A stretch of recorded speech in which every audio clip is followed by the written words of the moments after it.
The Vergas Show is brought to you by Spanky Stone Hearth, casual fine dining on beautiful Rose Lake. Vergas State Bank, your locally owned community full-service bank. Vergas Event Center for gatherings large or small, including weddings. Vergas Liquor Store, where all the profits profit Vergas. Make the right call. Call Hanson's, the most trusted name in plumbing and heating. Hi, welcome to the Vergas Show. I'm Sherri Hanson. Thank you for joining us today. What a lovely day. We're out here at the Vergas Village Cemetery, and what we're going to do is we're going to be recreating a few segments of something that we did at Looney Daze this year. It was a new project. And speaking of Looney Daze, make sure you check out the Looney Day Parade on TV3. That's always fun to see what the celebration was all about and to catch up on.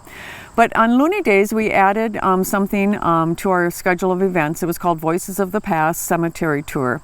Sean Day did an absolutely awesome job orating it, and Connie Lee helped organize it. And then today, and for the following segments, you're going to get me kind of recreating it. But there was just so much history and so much thought put into it. The families that we will be talking about today that are buried here in the Vergas Village Cemetery sent in their stories. And I think as we did this as an event and organized it, we were just felt that it'd be remiss not to pause and just remember those who came before us, these people that helped organize Looney Daze, had roots and ties to Vergas. And because the people that go before you not only shape who you are in our town, but they just shape everything that we do. And I think just taking time to come up to, if it's not the city cemetery, it's where your loved ones are buried at, and you will just feel this peace come over you. A cemetery is very peaceful, and the people that are here, they have stories. And that's what we're going to talk about today. Before we go into the stories that the families have sent in, I'd like to just highlight the Cemetery Association. In 1910, Altona Camp, Modern Woodman of America, was deeded this property up here by John and Anna Krause to establish a cemetery. And then in 1941, Altona Camp deeded it to the Village of Vergas. And then in 1959, the Village of Vergas deeded it to the Cemetery Association. It was signed by Otto Luberman and Rodney Hansen, who was the clerk. And the first trustees of that were Frank Shepper, Mrs. Frank Shepper, Cliff Chafee, Lillian Hirsch, Oscar Elke, Frank Schimmelfinnig, and Fernando Manival. A lot of names that we all remember. In 1991 to 1993, there was a group of ladies that decided that we should have an avenue of flags up here at the city cemetery. And I had the unique opportunity of helping put up and take down those flags this year with the cemetery group. And there's just something so, you can hardly even put it into words, but it just makes you just so proud of not only your town, but your country as you're helping to put those flags up to fly in the wind for over the weekend of Looney Daze or Memorial Day or 4th of July. It just gives you a real sense of pride to be an American. That's how I felt on it. And then just those people that fought in the wars, their names are on some of the poles. And just again, we need to remember these people. And June Huffman, Jane Brune, Helen Hillstrom, and Jeanette Brune were part of that group, and they discussed the idea, and thankfully that idea went forward. The monument was built in 1997, and then in 2021-22 they recognized they needed more land, and that's when the Ratz family came in and they were able to get land from the Ratz family. The present board members that keep up this cemetery put those flags up, make sure that things are going well, meet with families when they need to bury a loved one, are Chuck Hillstrom, Joe Brune, John Brune, Ryan Brune, Jolene Brune, Kathy Hillstrom, Jim Shear, Scott Elke, Jim Huffman, and Larry Huffman. So when you see those guys sometime, and you know that we're all going to be here someday. We're maybe not going to be in the city cemetery, but we're going to be somewhere where we are going to be, hopefully, where our loved ones are talking of us, recreating memories of us, and just talking about how you helped shape not only the city of Vergas, but your family.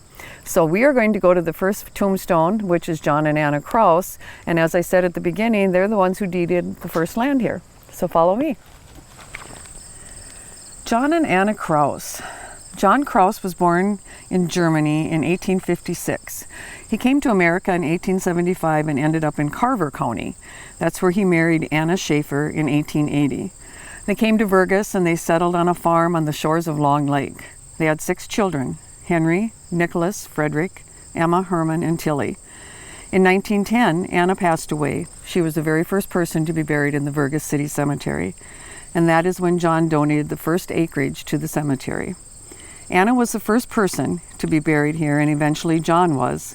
One of their sons, Frederick, is also buried here. John and Anna Krause. Fred Meyer, benefactor and friend. That is the inscription that you're going to find on the bench in front of the Vergas Community Center. And inside there's a showcase of pictures and articles that headline, "Bachelor Leaves $250,000 to Vergas." The Vergas Centennial book, published in 2003, has the history of his generosity and his willing his entire estate to the community. But there's more to his story. Fred Meyer was born on October 15, 1893 in Chicago. His parents, Peter and Friederike, immigrated from Germany, and his birth mother died in childbirth.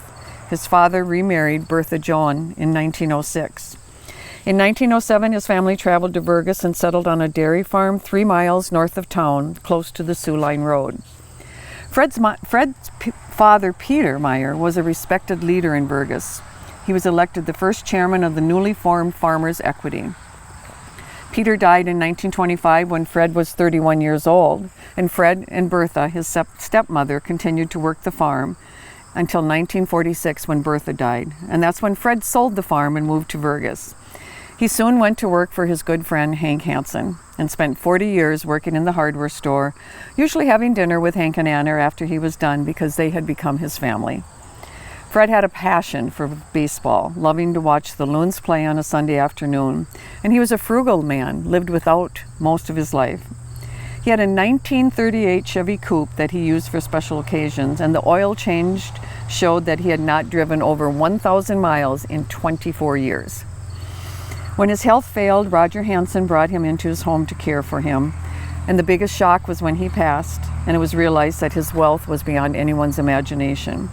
The Vergas Methodist Church, the Vergas Cemetery Association, the Vergas Baseball Diamond, the Vergas Community Center, and the Vergas Fire Hall all benefited and received from those $250,000.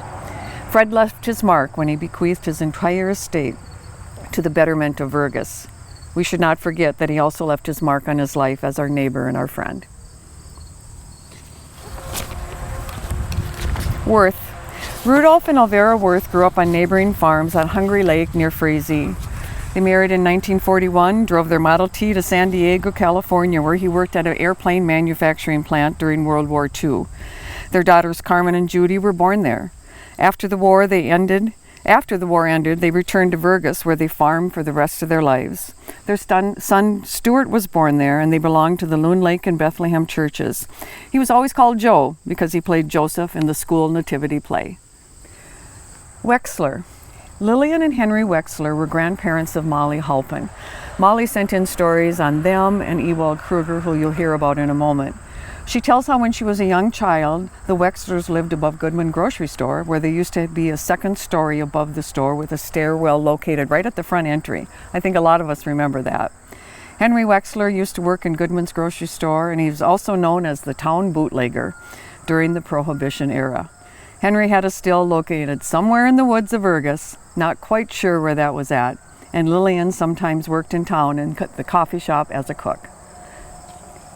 We head over to Kruegers. Kruegers, again, Molly Halpin sent in about Doris and Ewald Krueger. They lived in a corner house next to the installation plant on Elm Street. Ewald Krueger was a postmaster in Vergas for many years. He had a disability as he only had one arm. He was so very proud of the Long Lake Park and its early formation, he watered all the trees that were ever planted there. At the time of the building of the Loon statue, he was the one that the Loon statue was dedicated to. When Ewald passed, his wife Doris became postmistress of Vergas. She continued to live in the house on Elm Street, which was built by Orso Cummings and his wife Bertha. Orso had a sawmill located in the woods just behind the home, and some of those remains are still there. Ewald and Doris Krueger. I hope that you're enjoying our tour of the Voices of the Past, the tour of the city cemetery. It's so peaceful up here if you get a chance to come up. Be sure and watch for the next segments.